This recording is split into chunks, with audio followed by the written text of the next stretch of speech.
Bueno, buenas tardes. Vamos a continuar en esta segunda parte ya de esta tarde y esta intervención la va a llevar a cabo María José Bóveda Fernández.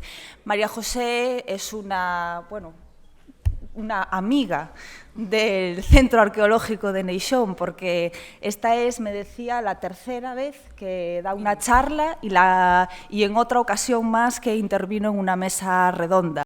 Entonces ya la consideramos todos una amiga. Bueno, además de su licenciatura en Geografía e Historia, de haber tenido investigaciones en la Universidad de Vigo, en la Universidad de Santiago, en Polonia, en Reino Unido, en el CSIC de Madrid, María José lleva desde el año 98 trabajando en la arqueología de manera profesional.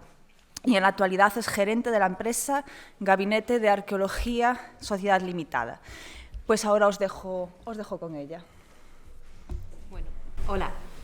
Antes de nada, agradecer unha vez máis ao Concello de Boiro a realización destas xornadas, que é algo moi necesario para a promoción e defensa do patrimonio, e tamén, unha vez máis, agradecer a Víctor que este detrás por todo o seu esforzo a hora de seguir tirando para adelante con un tema tan importante como son estas xornadas para a arqueoloxía galega. Neste caso, tal e como comentaba na presentación, eu, ao igual que Carlos, me estou empezando a convertir en un clásico, o cal empeza a preocuparme un pouco, porque a certas edades xa empeza a ser problemático que te considere un clásico do que sea. Entón, nada, do que vamos a falar é tamén de outro clásico da arqueoloxía galega, que é o Castelo da Rocha Forte en Santiago de Compostela. Bien, como sabes, esta intervención últimamente está un pouco de moda, porque salió en algúns medios, pero, bueno, en este caso non vamos a falar da súa implicación na Operación Patos e todo este entramado, sino que nos vamos a centrar no que foi a intervención arqueolóxica. Vamos a facer un primeiro achegamento para aqueles que non coñecen, xa que non é a primeira vez que se fala desta fortaleza aquí nas xornadas. Vamos a facer un primeiro achegamento para os que non coñezades o xacemento. Pois eso, o Castelo da Rocha está localizado ao suroeste da cidade de Santiago de Compostela, a uns 4,5 km do núcleo medieval. Na actualidade sitúase as cidades de Santiago e o núcleo de Milladoiro. Isto é un emprazamento bastante importante porque está en un punto de control sobre dous camiños de acceso á cidade de Santiago. Por un lado, o camiño que une a cidade de Compostela con Padrón e polo outro o que une a Santiago con Noia. Ambos os dous serían os portos, as saídas ao mar naturales da cidade de Santiago. Ao mesmo tempo, é a cabeceira do Xiro da Rocha, o punto no que se centralizaba a recollida de todas as rentas señorais desta circunscripción, asignada ao señorío arcebispal da Rocha. Ben, vamos a facer un primeiro achegamento cronolóxico do castelo.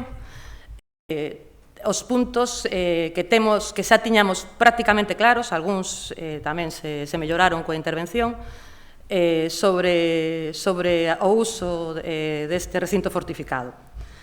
En 1255 temos a primeira mención sobre a existencia da fortaleza arcebispal.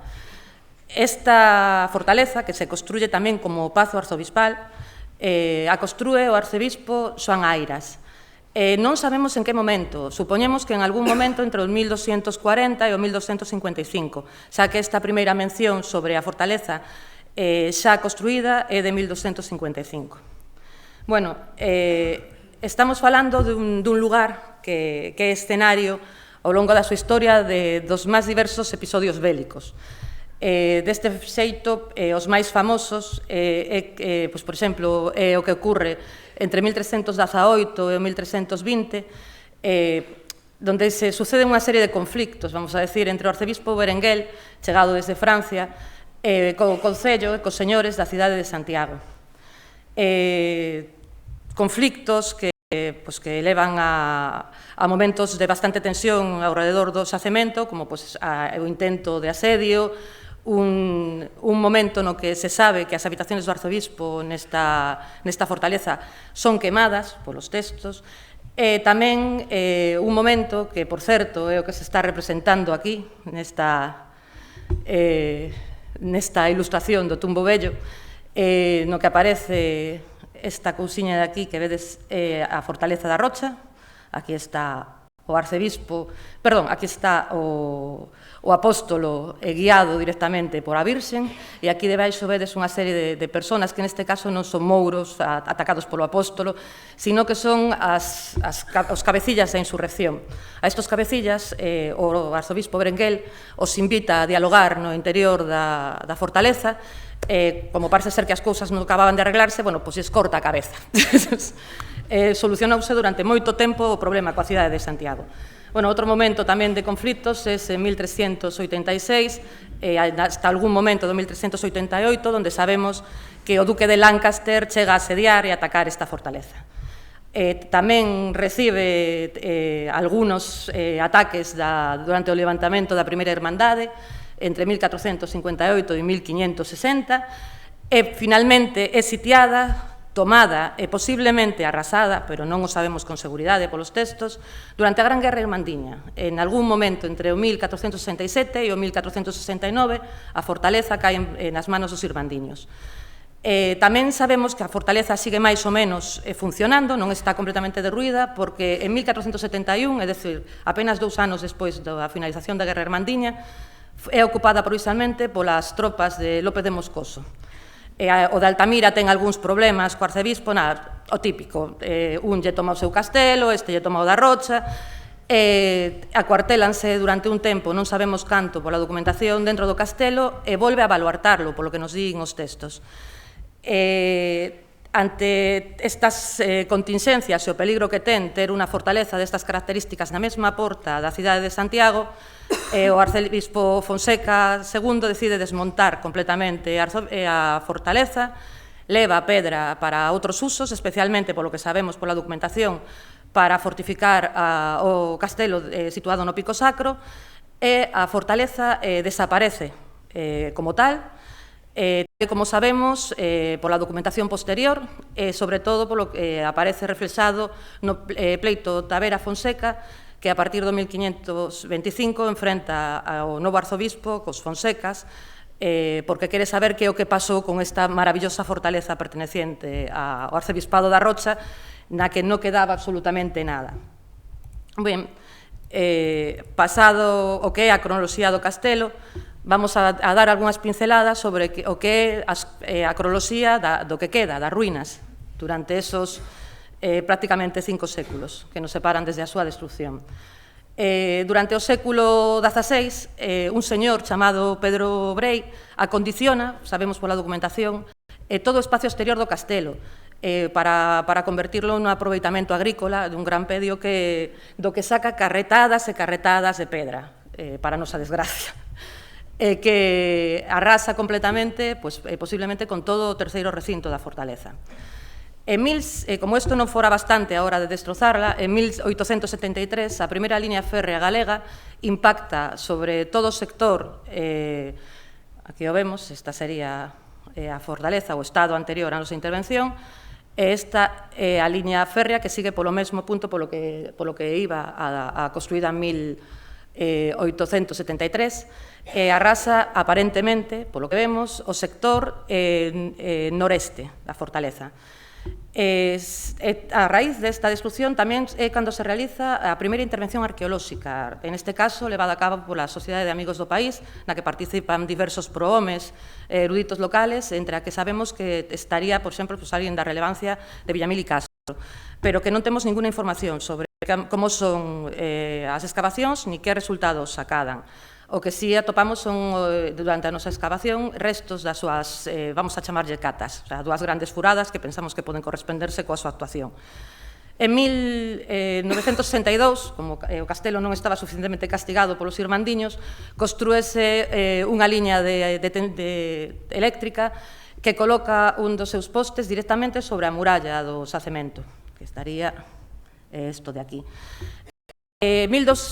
No ano 2002, o Adif modifica o deseño da liña férrea, o amplía e o adapta para a velocidade, aumentando o impacto da vía sobre o xacemento, causando algunhas pequenas desfeitas que tamén como pudimos comprobar durante a nosa intervención. Ao mesmo tempo, entre o 2002 e o 2006, empezan a realizarse xa de forma sistemática unha serie de intervencións realizadas dende o Departamento de Historia 1 da Universidade de Santiago, donde se compaxinan os traballos de excavación con posteriores restauraciones anualmente sobre os restos que se van recuperando. Estas actuacións funcionan moi ben, aparecen numerosos restos, pero por alguna razón non se sabe exactamente que é o que pasa. Desde o Concello deixa de existir subvenciones, empiezan a ponerse problemas tamén desde a Dirección Xeral de Patrimonio, xa que as ruínas que están aparecendo teñen moita entidade, entón deciden que é necesario facer algún tipo de plan integral para protexelas, pero bueno, o que acaba pasando é que se interrumpen as excavaciones da universidade, o castelo queda completamente paralizado. Únicamente no ano 2009 a empresa Terra Arqueo realiza unha intervención de consolidación destas ruínas, porque a última campaña de restauración non se levara a cabo, e se realiza unha consolidación e restauración de urxencia. Nunas jornadas anteriores, creo recordar que foron nas terceiras jornadas, pero non podo aseguralo, Raquel Casal deu unha interesantísima conferencia sobre o que aparecía neste castelo. Esta sería unha foto de aquelas intervencións na que se escava prácticamente, non sei, algo menos de un tercio do interior da fortaleza e aparecen unha serie de canalizaciones, de sistemas relacionados co acopio de agua, algunhas dependencias subterráneas do castelo, defínese unha muralla monumental e unha segunda liña de murallas. Por desgracia, como decía, todos estes traballos quedaron interrumpidos cando nos chegamos ao xacemento en xullo de 2013, o que nos atopamos é un lugar colonizado pola vegetación de todo tipo, coas estruturas en moi mal estado de conservación, completamente afectadas por todo tipo de vegetación, de trepadoras, de todo tipo de hongos, mos e todo o que querades, líquenes. Nos temos que enfrentar a este xacemento. O peor é que temos que enfrentarnos a estos nun tempo récord, porque a esta intervención ten unha serie de peculiaridades das que os quero falar ao longo da intervención, da miña exposición, como que sale a concurso público por parte do Concello de Santiago, con unhas condiciones moi ríxidas, con uns tempos moi determinados. Temos un tempo máximo de 5 meses para a realización de todo o traballo de campo, para realizar a excavación integral do xacemento, a súa restauración, a súa posta en valor, deixalo visitable, e realizar a súa memoria. Por suposto, tamén nos piden unha serie de analíticas, de resultados científicos. Nos culpa dos que decidimos ir a este concurso, que temos que apandar co que se nos pide, e a idea do Concello no momento en que nos chegamos aquí é que deixemos o xacemento tal que así, que por certo é como quedou, que tampouco estivo mala cousa.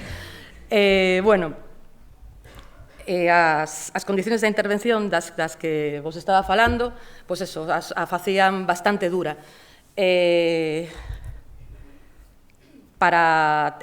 Era o concurso, tendo en conta as súas características, non podíamos presentarnos simplemente unha empresa de arqueoloxía, polo que tanto foi necesario que se presentaran empresas constructoras, a que se pediría unha categoría de empresa de construcción. Entón, nos fuimos a este concurso con unha empresa constructora, concursamos dúas empresas de arqueoloxía, Citania e Gabinete, unidos para levar o concurso.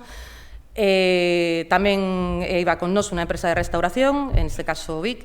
En campo o equipo era de 50 personas ao longo de todos estes meses de traballo. Para a realización do estudio de materiales había un equipo específico que estivo desde o primeiro momento realizando os traballos de estudio de materiais. Tivemos que contratar diversos equipos externos para as analíticas e tamén contratamos traballos de escaneado e topografía exteriores. Isto é, para que os fagades unha idea, a parte onde aparecen o equipo técnico, as diferentes encargados de analíticas e estudios. Como decía, era un equipo de máis de 50 personas para poder realizar en ese tempo rico que nos pedía o Concello as obras.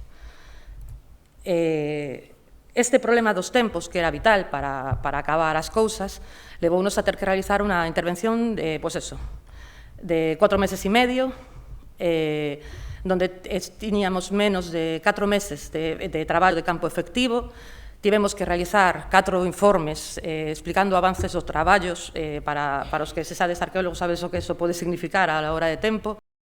Unha memoria final que tivo que entregarse apenas 3 semanas despois de finalizar os traballos en campo, que é algo prácticamente imposible de facer.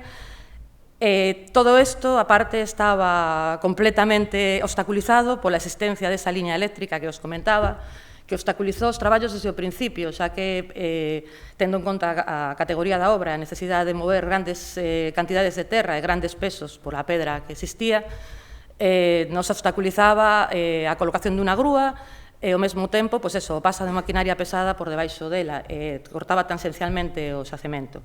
Tivemos que buscar unha serie de estrategias para poder levar a cabo o traballo.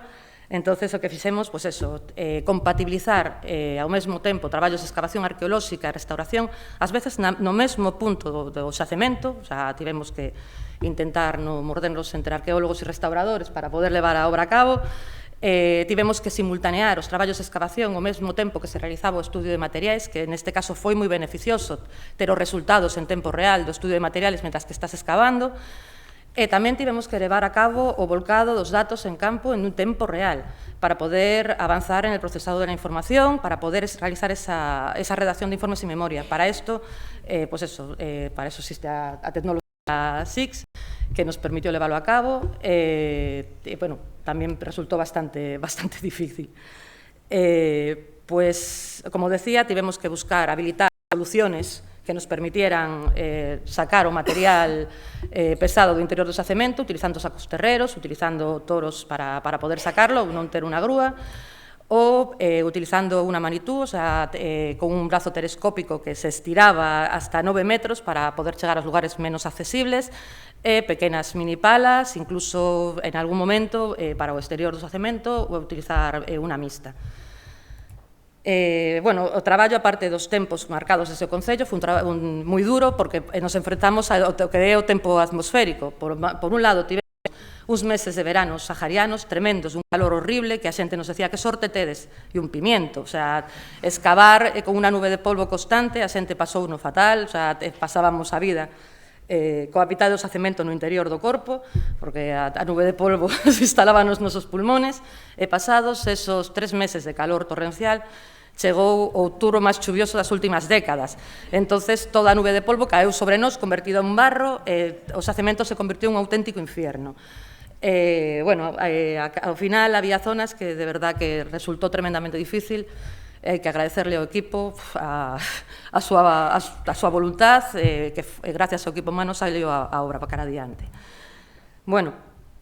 Este é o aspecto do xacemento no momento en que chegamos a él. Primeiro tivemos que facer a limpieza, aquí vedes a Torre de Fenosa, o xacemento completamente tomado pola vegetación. Realizamos unha limpeza da vegetación en todos os puntos, deixando a vista os perfiles que quedaran das intervenciones da facultade e tamén aqueles lenzos de muralla que quedaran das antiguas intervencións. Unha vez realizada a limpeza, procedimos ao desescombro. Podes resultar un pouco bestia decirlo así, pero unha vez que limpiamos o terrón vegetal, descubrimos que o xacemento estaba tomado polo escombro. Que eran estos escombros? Na súa maior parte eran os restos desa retirada de pedra organizada polo arzobispo Fonseca, que fixeron un auténtico saqueo de todo o aproveitable do xacemento. Toda a pedra que era aproveitable e que estaba á vista levouse de alá. Destruyó o castelo, quedou destruído hasta os alicerces, que é o que había debaixo deste primer nivel de escombro que atopamos, que serían o cascallo do paso do tempo mezclado coas grandes pedras. Pois o que tiñamos debaixo do escombro eran outros niveles de escombro. En algunos casos, como podes ver, o escombro de abaixo xa non era esta pedra minuda, senón pedras de gran tamaño que tampouco se poderon aproveitar. En algunos casos aparecían restos da arquitectura do castelo. A verdade é que era bastante interesante, pero non deixaba de ser escombro, polo tanto, tivemos que retirarlos con medios. Non foi unha retirada con medios mecánicos, non porque non quixéramos, sino porque non podíamos, porque non tiñamos como meter maquinaria ali. Que hai baixo os escombros como unha vez retirados? Pois en algunos casos o que había baixo os escombros era directamente a rocha. O esquilme chegou a tal punto que o único que nos quedaba era a rocha vista. O sea, a canteira de pedra sobre a que se situou, sobre a que se organizou o castelo. Nalgúns casos nos quedaban, pois eso, restos de muros e incluso algunhas líneas de pavimento. En outros casos, bueno, estou intentando nestas fotos, non sei se os dades conta, de poner o sitio con escombros e sin escombros. En outros casos, pois, como por exemplo aquí, o que atopábamos, pois eso, era algunhas estructuras, os dades contas que este é o mesmo punto que na foto anterior. En outros, pois, atopábamos bolaños, dos que vamos a falar en algún momento, que son os proxectiles que tiraban os irmandiños contra o castelo, estas grandes pedras redondeadas, e tamén nos atopábamos muretes feitos de grandes bloques que a súa única función, ao principio nos deron bastante quebradero de cabeza, porque algúns parecían estructuras, pero únicamente eran muros de contención do escombro a hora de realizar o saqueo. Quedaros con esta zona porque despois os vou a comentar algo sobre este bolaño e este pequeno muro. Estos son os muretes de contención. Realmente, a do seu bo aspecto, estes os millores que tiñamos, non deixan de ser pedras acumuladas unas sobre outras, que unha vez retiradas, debaixo nos atopamos os auténticos niveles de uso do castelo. Estos son os bolaños dos que tamén estábamos falando, esas pedras que se utilizaban tiradas por trabuquetes, que son unha especie de catapulta para aclararnos, o que pasa que son máis sofisticados, tienen este funcionamento tipo onda, que permite lanzar estas pedras, que en algunos casos chegan a pesar 250 kilos, a grandes distancias, e que tienen un efecto imparable unha vez que golpean contra un muro dun castelo. Estos dibuxos, por certo, son de Surso Costela, que tamén estaba no equipo, que alguno máis veremos ao longo da intervención. Pois eso, escombros na muralla do castelo e debaixo empezamos a toparnos estructuras. Debaixo dos escombros aparecían directamente estructuras. Estas pedras de granito que quedan aquí, as únicas pedras de granito que nos quedaban eran aquela que non se pudo levar cando se realizou o saqueo levado a cabo por Fonseca. Por que non se levaban? Pois posiblemente porque se estaban debaixo de grandes moreas de escombros causados polo ataque irmandiño. Estas son as cousas que nos íbamos atopando debaixo desas moreas de escombros. Debaixo dos escombros aparecían incluso estructuras murarias, salas inferiores, tamén tapadas e sepultadas por escombro, estructuras interiores do castelo, pequenas salas de muros separadores, e tamén algunhas estructuras de difícil interpretación, como esta especie de línea, de estructura lineal que definimos como camiño. Onde estaban os pavimentos? Onde estaban os niveles do uso do castelo? Pois estaban completamente alterados polo saqueo. Dentro do saqueo sistemático realizado, se levaron a cabo grandes fosas nas que meter aquel derrumbe que non iban a levar con eles. Estas fosas seccionaban os niveles de uso do castelo, o sea, os pavimentos. Aquí, por exemplo, vedes, estos serían restos de pavimentos e aquí estarían os cortes causados pola destrucción, causada pola caída desas grandes piedras e polos cortes realizados, o sea, por esa acción levada a cabo polo saqueo sistemático. Nalgúnos puntos moi poucos nos quedan pavimentos conservados, o que pasa que estos son minúsculos, pero bueno, hai que reconocer que os escasos pavimentos que conseguimos localizar responden a seriacións cronolóxicas bastante evidentes. En eles podemos observar os diferentes asedios, períodos tumultuosos que padeceu o castelo. Temos, pois eso, un pavimento, sobre ese pavimento un nivel de uso, unha destrucción, sobre ese nivel de destrucción outro pavimento, outro nivel de uso, outra destrucción. Entón, son como sándwiches formados por os diferentes saqueos, asedios e volta á normalidade realizados ao longo dos 3 séculos de uso da fortaleza. Tamén encontramos outras estructuras máis extrañas, como, por exemplo, un pequeno silo. Volvo a retomar o que os decía, que esta fortaleza foi o lugar onde se recollían todas as rentas do señorío de Santiago. Moitas destas rentas viñan en grano. E tamén, por último, sorprendentemente, porque non nos esperábamos, atopamos no interior 3 enterramentos. O primeiro deles, a verdade é que deu bastante de sí, tamén salió no seu momento bastante empresa, porque non sei se os acordáis que os comentei, quedaros con isto, onde hai un bolaño con un pequeno muro. Bueno, pois o bolaño estaba situado sobre o esqueleto, e aplastándolo completamente, pensamos que realmente o pobre caera durante a batalla, se viera aplastado pola caída do bolaño, estaba seccionado. Durante o saqueo da fortaleza chegaron a saquear tamén esta zona, cortando o enterramento e colocando ese muro de contención contra os restos conservados. O estudio realizado despois pola antropóloga nos levou á conclusión, bueno, tanto eso como a aparición de 3 enterramentos, o sea, non era único, levounos a saber que non, que realmente non morrera polo impacto, moi posiblemente era un individuo bastante novo, entre 18 e 20 e tantos anos, parece ser que morreu dunha afección pulmonar.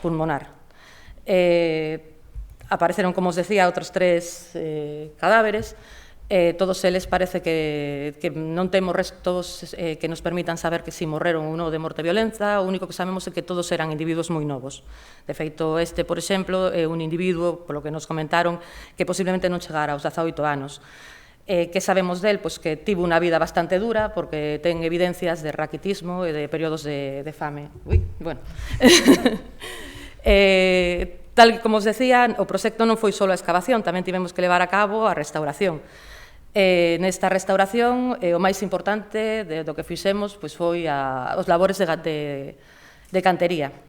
O equipo, pois eso, intentamos utilizar dentro do posible toda a pedra que existía no interior do castelo, reintegrarla aos lugares máis ou menos de procedencia, refacendo dentro do posible as líneas de muralla, sempre seguindo os criterios básicos da restauración, pois eso, marcando ben claramente con elementos separadores, as zonas reinventadas por nós, sempre sin acadar alturas excesivas, nunca pasando sobre a cota do construído, o sea, da alma conservada das murallas.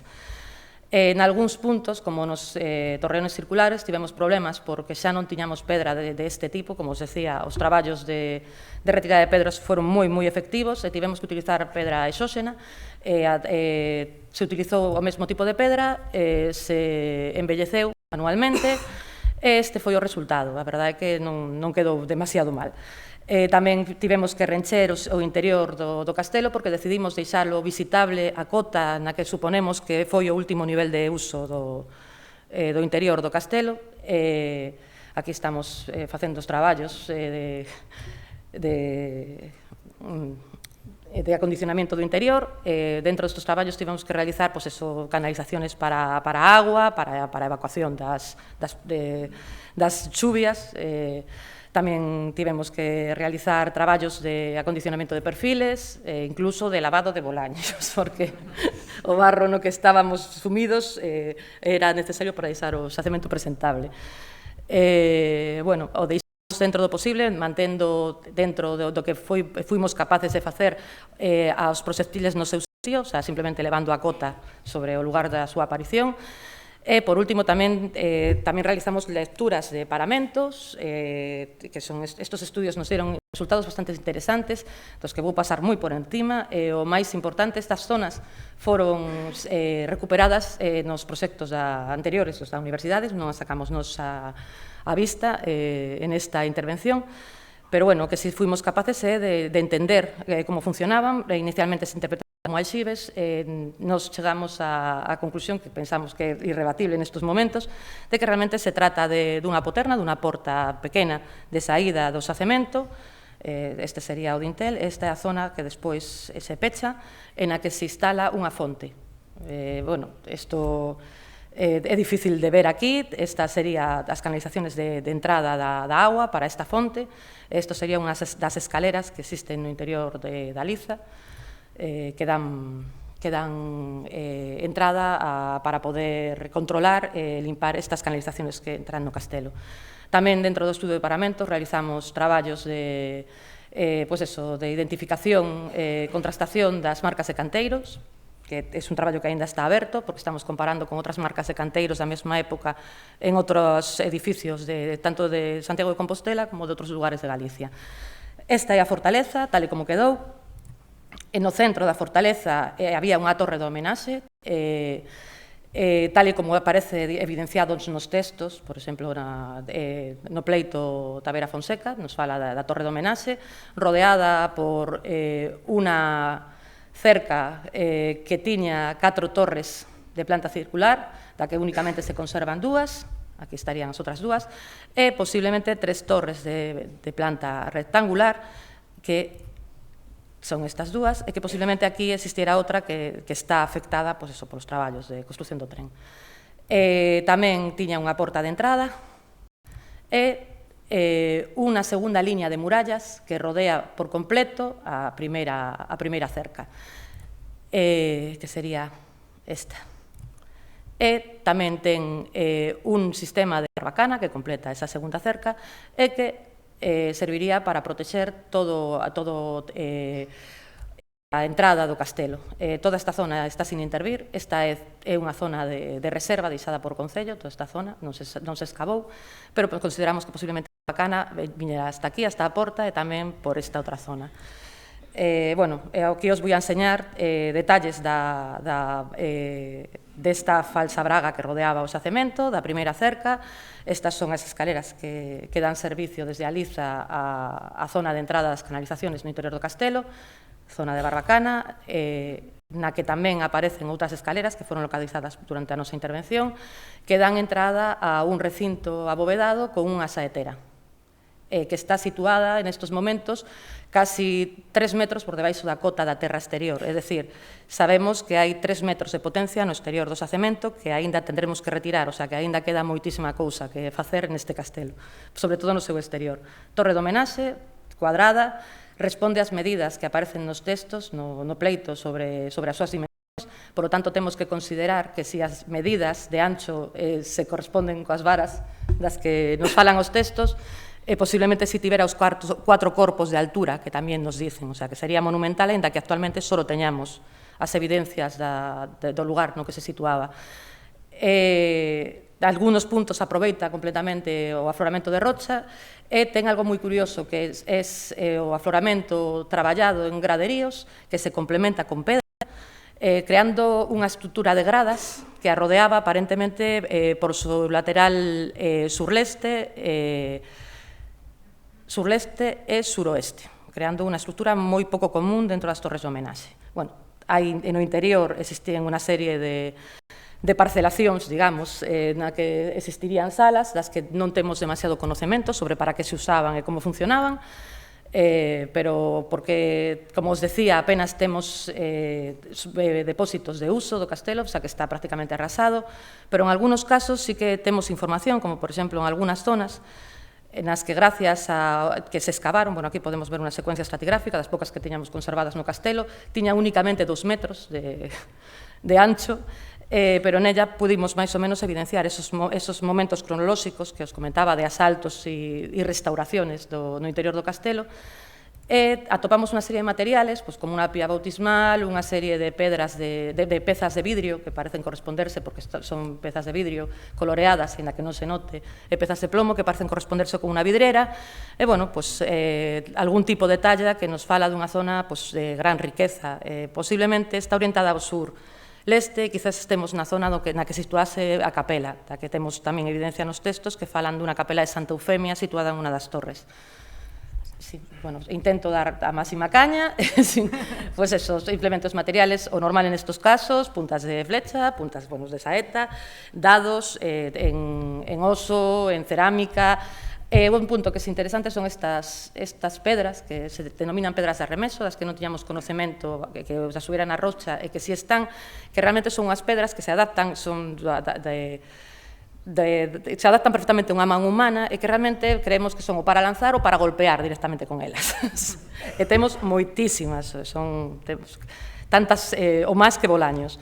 E nada, materiales de luxo, monedas, das que non podo falar agora, pero quero agradecer a Antonio Roma que nos botou un ollo, nos dio bastante cronología, elementos tamén que non se coñecían, como por exemplo estos elementos dorados que están realizadas por unha técnica de amalgama, utilizando mercurio para imprimar o oro, que é unha técnica que non é moi habitual en Galicia, pero, bueno, é que é unha técnica de uso, por exemplo, moi habitual en Inglaterra, que sabemos que existían este tipo de materiales. Pois nada, isto sería simplemente, podemos ver para que utilizábamos ese sistema que os falaba a hora de colocar as pezas en tempo real, o sea, a súa posición da aparición dentro do xacemento. E nada, é moi rápido, simplemente para que o mirades, porque xa estou fora de hora, o que sí fuimos capaces é de crear unha especie de cronoloxía das estruturas do castelo. Sabemos que posiblemente a Torre da Homenaxe sea o primeiro momento de construción. Vamos a decir que do século XIII. Creemos que esta Torre da Homenaxe estaba rodeada dunha cerca que actualmente non temos apenas restos, solamente este elemento que antes os comentaba, que ese camiño do que os falaba, estaría rodeada, como os decía, dese sistema de gradas.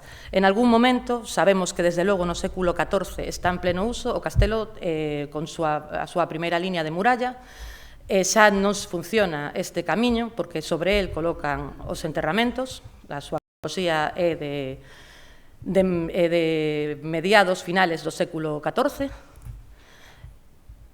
ao longo do século XV se rodea dunha segunda línea de murallas, tanto da Barbacana como da falsa Braga que a rodea por completo, e posiblemente exista unha terceira cerca, se creemos os textos, que de momento parece que funcionan, da que non temos moi claro onde está, o sea, estaría fora do castelo.